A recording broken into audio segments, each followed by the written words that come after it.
күшті үміткер келген сияқты Балназымға. Жоқ, сен неге әсем деп айттың? Жоқ, Балназымға емес. Прикол ғой жай. Мен бір ой айта кетсем бола ма? Стилист әсемді айтқам ғой. Айналайын, стилист әсемнің бала шағасы, күйеуі бар. Жай енді бүгін енді ол да декретке кетеді ғой, шығып бір әңгімесін айтып кетеді ау деген ой бар. Үміткер деп отырмын ғой. үміткер естімей қалдым үміткер дегеніңізді. Менің ойымша ботаға келді деп ойлаймын. Өйткені кеше TikTok-тың арасында бір жігіт алдына келген үміткерің бар ғой, Нұрбол еді ма, есімде. Али, TikTok-та не істеп жүр? Мені күт, мен келемін, мен саған барамын деген бірнеше TikTok таралып жүр. Менің ойымша сол келді деген. Неге сендер құлпын әнін ұмытасыңдар? Ол 4-ші сәуір күні келем деген.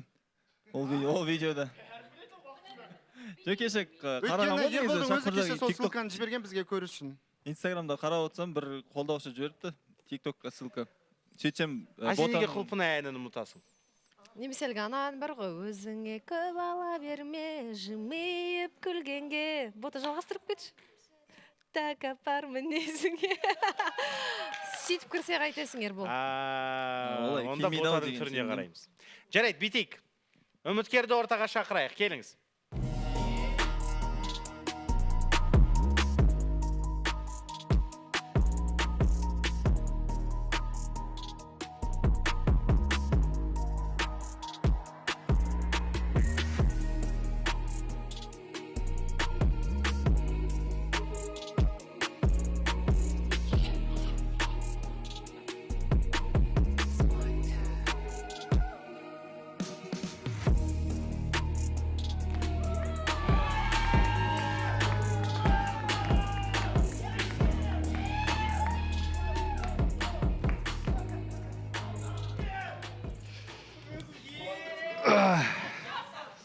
Assalamualaikum.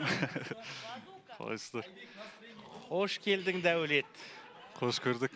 Сен аманбысың? Аман есен, шүкір. Жақсы ма бәрі? Жақсы. Бізде бәрі керемет. Шынымен де Мейірбек дұрыс сұрақ қойып отыр. Кімге келген деп. Енді бұл жерде 99.9% ықтималдықпен Балназым деп отыр да, едің бәрі. Құндыз, не дейсің?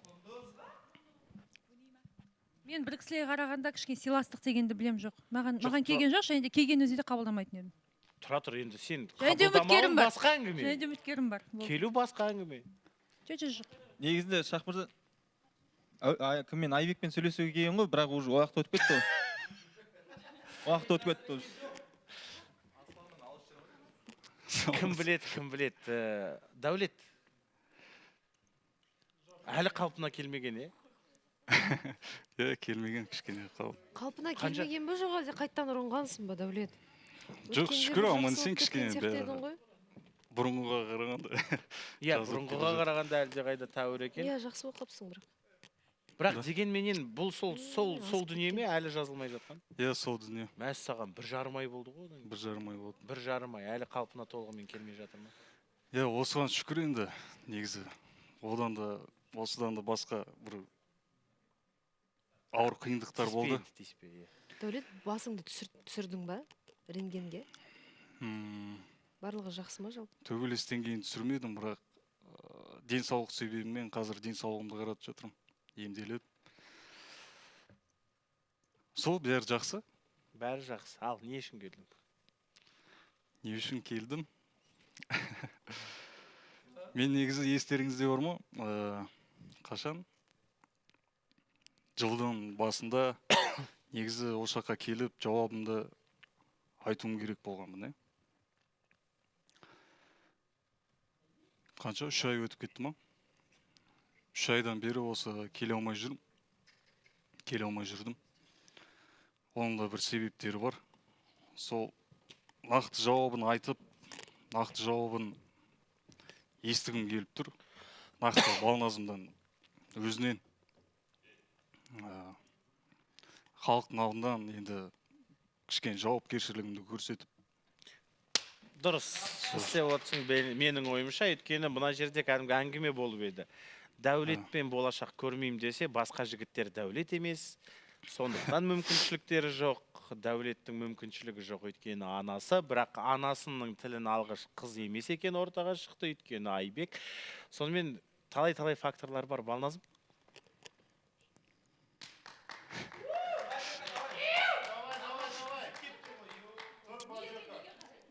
Мейірбек жібермей жатса да. Қара, Мейірбек жібермей жатыр. Балназым, шақырып тұрмыз. Шақкенімізде Балназым шықпайды. Сен Балназымға күрсің Айта шығармайды. алмай жатыр. Ата-анасы Дәулетті қабылдамайды. Бұл жерде бір жауабын алу үшін шақырып отыр ортаға. Балназым.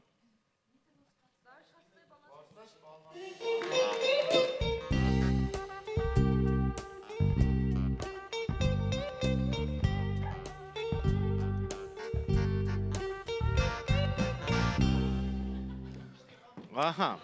Жаннұр мен Мейірбек Балназымның екі иығында отырған сияқты. Мына жақтан Жаннұр шықсай десе, Мейірбек шықпа деп кәдімгідей. Мүлдем Балназымның ара қатынасына араласпайтын Жаннұр. Және Мейірбек. Сен мүлдем араласпайсың ғой араларына. Шыққашан. Балназым кел жайғасы отыр. Аяқта тұрып әңгіме айтқан ыңғайсыз. Әуелі Балназым шықты. Деп түртіп. Бірақ ол ешнәрсе не означает. Қош келдің, бірақ почему сен келген кезінде мен обязательно жерге отыруым керек? Мен сені күтіп жүрген жоқпын негізінде. Жаңа өмір бастайын десем, сен осылай пайда болып келесің. Оны неге көзіне қарап айтпайсың Дәулеттің? Балназ, бітейікш. Біз кеше ғана мысалы осы Мадинаның бастауымен әдемі бір үрдісті бастадық қой, шындық айту, жаңағы ішінде сақтамау, қалай бар солай баяндау, сол үрдісті жалғастырайықшы өтініш. Өте жақсы ұнап қалды маған. Кәдімгі өзіңді жеңіл сезінесің, ішіндегіні ақтарасың. Барлығымыз үйге кеше жеңіл қайттық бар ғой. Түйілмейтін жүрегіңде. Ашық әңгіме болсын. Мадинаның өзінің күйін көрдің ғой бүгінгі. Қандай күліп, жарқырап, кетіп бартқан кезде күліп кетті, басын жоғары көтеріп, өйткені шындық айтылды, жүк түсті. Сен де күлмегелі біраз болды, сен де бір терапиядан өтіп көрші. Ал не шындығың бар айтады? Енді осыған дейін мен айтатынмын, егер де келетін болса барлық проблемаларын, барлық болса да хотя бы ДНК-ны шешіп келсін деп айтқан болатын. Қазір сұрасақ, по-любому шешілмеген. Және де мен уже настроена болғам жаңа адамды күтуге. Например, шештің ба? ДНК-ны ма? Иә. ДНК-ны жоқ, әлі шешпедім. ДНК-ны біз шешіп бере алатын болып шықтық. Қазір ДНК-ны шешейік десек, мен просто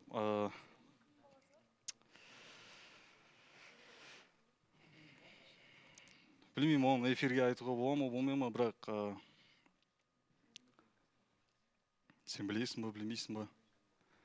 Мен осы жаққа келу керек болған кезде кішкене басқа проблемалар болды. Мен 2 ай розыскта жүрген болғам. Қазір ол Құдайға шүкір, ол мәселе шешілді. Енді сол мәселе шешілгеннен кейін басыма тағы да бір сынақ келді. Сол енді мойнымен көтеріп тырысып жатырмыз. Соны шешуге. Ақырындап өстіп ДНК келеміз. Негізі адамдың әрбір адамның өзінің бір проблемасы болады ғой.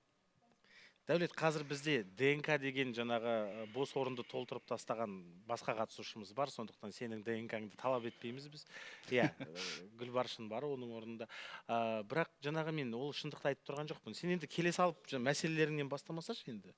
Балназым да айтып жатыр, мәселелеріңді шешіп кел деп едім, шешпей келдің деп. Бірақ ол қаншалықты әсер етеді? Әсер етеді. Неге әсер етеді? Қандай дүниелерге әсер етеді? Тұрмысқа шығуға я деуге әсер ете ме, жоқ әлде танысып жүруге әсер ете ме, кездесіп жүруге әсер ете ме, Дәулеттің қасында болуға әсер ете ме, қайсына әсер ете? Енді қайтадан осы жерге келген кейін бұл сұрақ қайтадан талқыланады, қайда жасадыңдар ма, жоқ па? Және де өзім үшін бұл өте маңызды сұрақ. Қазір мысалы мен қайтадан қабылдаймын, үйге барам қазір кешке анамнан таяқ жеймін. Ол да бар. Сосын шынымен де мен жаңа адамды кездестіруге уже настроена болдым. Жарайды, ашық айтсам да сезім әлі бар шығар, бірақ мен адамның орнын жоқ,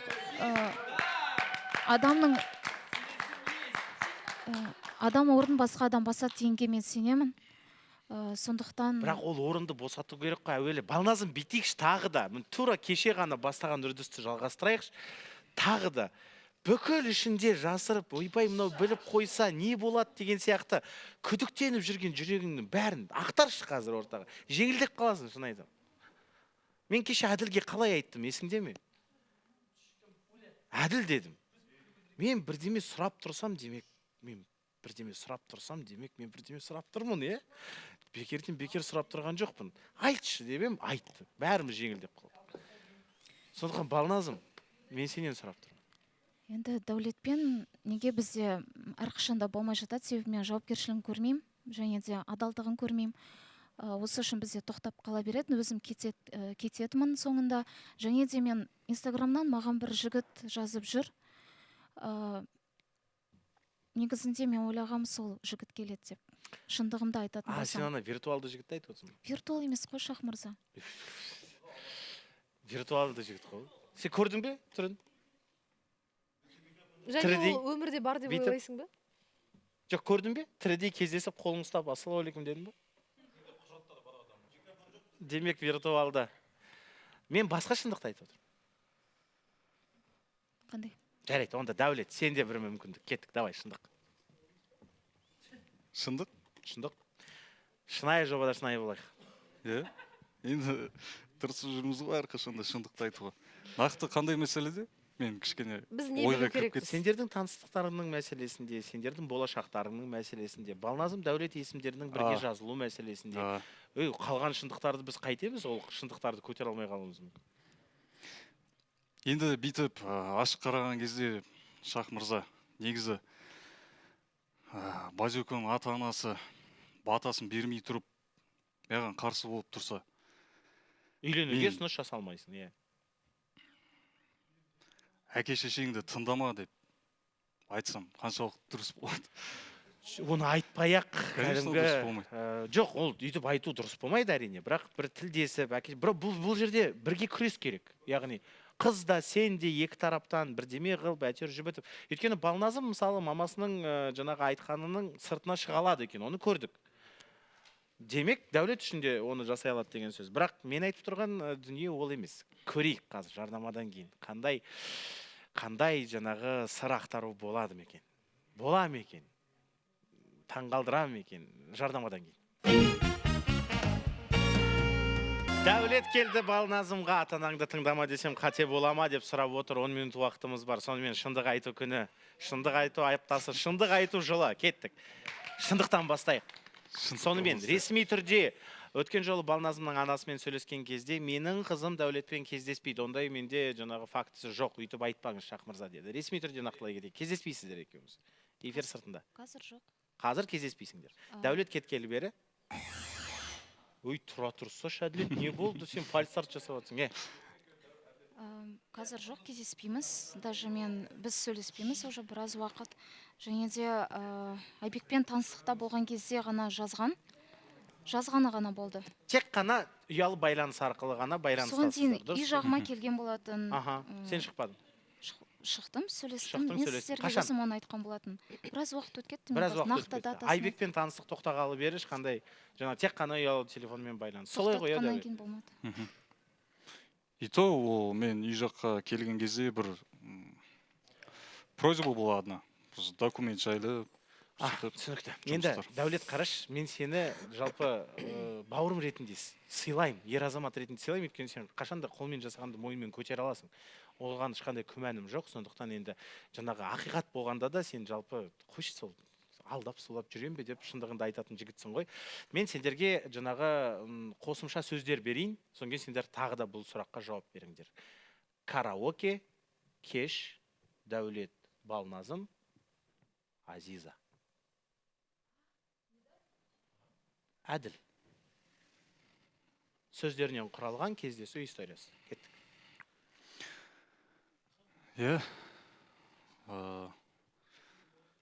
Тогда это была моя инициатива.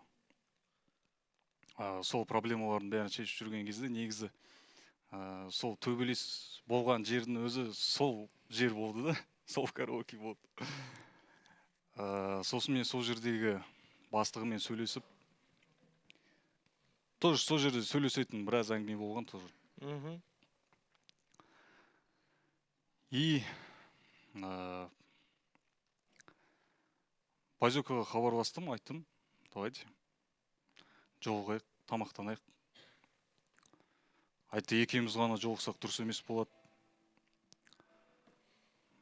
Қасымызға Әділет пен Азизаны алып алайық, дұрыс па? Әділмен, кешіріңіз. Иә. Әділ мен Азизаны алып алғаныңа қарағанда, онда бұл жақын арада болған кездесу, дұрыс қой? Эфир жайлы сұраған болатын. Мен келетін Жақын арада болған, тұра тұрыңыз. Балназым, сен жаңағына тек қана ұялы байланыс, дәулет кеткелі бері, тағы да деген сияқты әңгімелер. Мен мына жерде сенің анаңа өткіріп айтқым келмей тұр. Өйткені елдің алдында жынды болып қаламыз да, анасына, ойбай, бұлар бәрібір кездесіп жүр сұртта, іште рәсімдейік деген кезде жоқ, мен мүмкін емес деген еді. Бірақ қазір сол мүмкін екенін ашық айтуымыз керек. Бүгін шындық айту күні. Я шықтым. Осы жақында Жоқ, сол мен өтініш тастадым, мен сөйлескім келді, Шах мырза. Тұрсыңдар өздеріңнен өздерің. Бәрін. Неге айтпасқа? Я, мен Дәулетпен кездесіп жүрмін. Я, біз эфир сыртында кездесеміз, бірге тамақтанамыз. Эфир сыртында бір кәдімгі тартылыс заңы бізді бір-бірімізге тартып алады. Бас алатын ешкім жоқ бұл үшін. Өзің айтып отырсың, сезім әлі бар шығар. Енді бәрі логикалық тұрғыдан сәйкес келіп тұр. сезім болғаннан кейін мен шықтым. Сөйлестім. Не айтар екен деп, бірақ эфирге қайтадан барам. Мен айттым, сен ДНК-ны әлі шешпедің ғой, ешнәрсе, сен қазір бір жұмада қай уақытта келейін деп жатсың, жақын арада деді. Сен соған дейін ДНК-ны бәрін шеше алмайсың ғой, оны күтетін уақыт 15 күн, 20 күн. Одан кейін, бірақ сонда да айтам да оған. Бірақ, мысалы, Балназым, қарашы, сендер ойлайсыңдар, мына жерде Дәулет келіп, сен ортаға шыққан кезде ресми таныстық барысы басталады деп. Жағдай басқаша, сендердің таныстықтарың мен ара қатынастарың жалғасуда. Біз тек қана эфирде оны рәсімдеп жатырмыз. Ол уже бар, құрметті көрермен, уже болып жатыр олар. Танысу процесі. Біз тек қана оны рәсімдеп жатырмыз. Және қазір Мейірбек өтініш микрофон ал, және Балназым өтініш сұрақ. Не үшін мына жерде ойбай, шығам, шықпайым, жібермеймін. Достарға ие болмайсыңдар ма? Мына жерде бізге түр жасаған. Мына жерде Шах мырза, мен Балназымға таңғалып отырмын. Базилка. Ақнұр, мен жауап беріп кетсем, жоқ, мен бір таңғалып отырғанымды айта қойыншы. Шах мырза айтайыншы. Жоқ, жаңа ғана Дәулет кірген кезде, не үшін келдің? Жоқ деп итеріп жатырсың да, Базилка. Потому что білем әлі проблемасын шешпегенін. Хотя бы, блин. Ол ақпарат қайдан келген, Шах мырза? Ол ақпарат Мен мысалы редакцияға өжеке басым келген. білмейді екенмін, Дәулет пен Балназым кездесіп жүргенін. Бірақ редактор қызметін жалпы сендер тек қана баламасын білесіңдер ғой. Бізде журналистикада өзіңнің ақпарат құралдарыңда ақпарат көздерін ашпауға Және Шах мырза, құқығымыз бар. сіз осыған дейін айттыңыз ғой, мысалы, қыз баласы жігіттен кепілдікті көруі керек. Кепілдікті көрмесе, ол қалайша тұрмысқа шығады деген сияқты.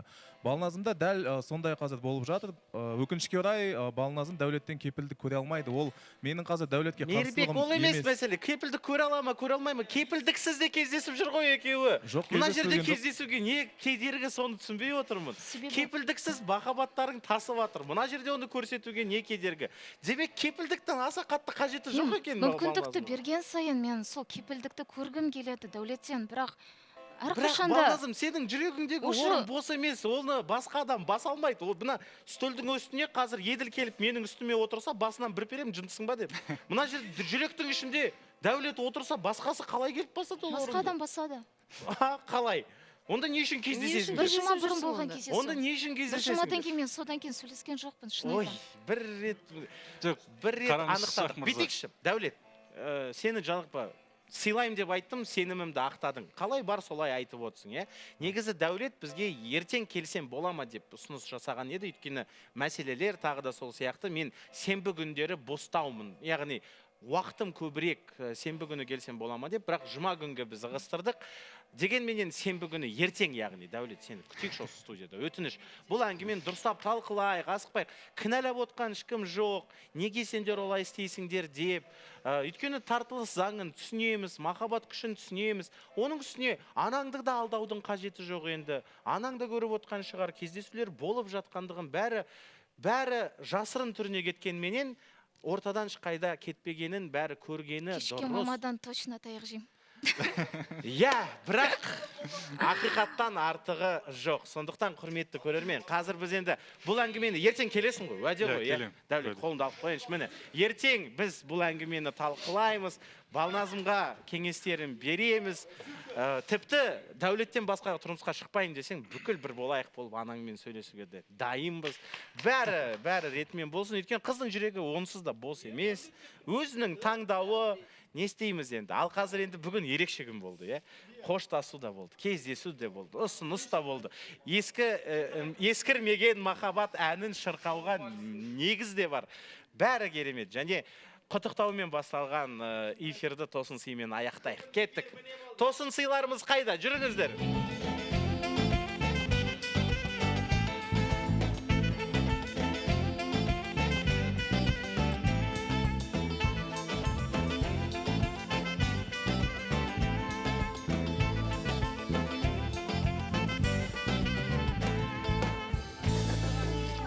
Біздің экс қатысушылар не үшін келді деген сұраққа, жүріңдер. Не үшін келді деген сұраққа ашық жауап берейік. Венера келе ғой. Венерушка, Лапонушка, келіңіз. Ал Венера ханым, біз сізді арнайы құттықтау үшін келдік. Кішігірім тілегін қабыл етіңіздер. Туғаныңыз құтты болсын. Мереке тойыңыз құтты болсын. Әрқашанда күлімдеп жайнап жүре беріңіз. Осы жылдан қармай өз теңіңізді табыңыз. Құтты болсын. Венера ханым, ана бақытын тілеймін, әйел бақытын тілеймін. Негізінде не болса да осы қобалжып тұрмын кәдімгідей. Туғаныңыз құтты болсын. Адамгершілік десе, мен ең бірінші Венера ханымды көрсетер еді. Венера ханым, сіздің адамгершілігіңіз өте мол. Және де кешірім сұраймыз. Не болса да жақсы көреміз сізді. Туғаныңыз құтты болсын. Микрофон Лараға беріңдерші. Мәссаған, Лара, қалың қалай? Барлықтарыңызға қайырлы күн, барлықтарыңыз сәлеметсіздер ме? Мен дейтін эфирға бірінші рет шыққандай қатты қобалжып тұрмын. Осы бүгін Венера ханымды, өзіміздің редакторымыз өте қатты жақсы көреміз. Сіздерді де сағынып қалды, Шах мырза, Камила ханым, қатысушыларды. Сондықтан бүгін құттықтап кетейік деп келдік. Венера ханым, біз үшін орнының ерекше екенін көрсеткіміз келді. 50 секунд қалыпты. Құттықтаймыз, иә. Құттықтаумен басталған эфир. Құттықтаумен аяқталды. Осымен тамам, құрметті көрермен. Ертең 15:00-де. Дәулет болады. Қосыңыздар. Сау болыңыздар.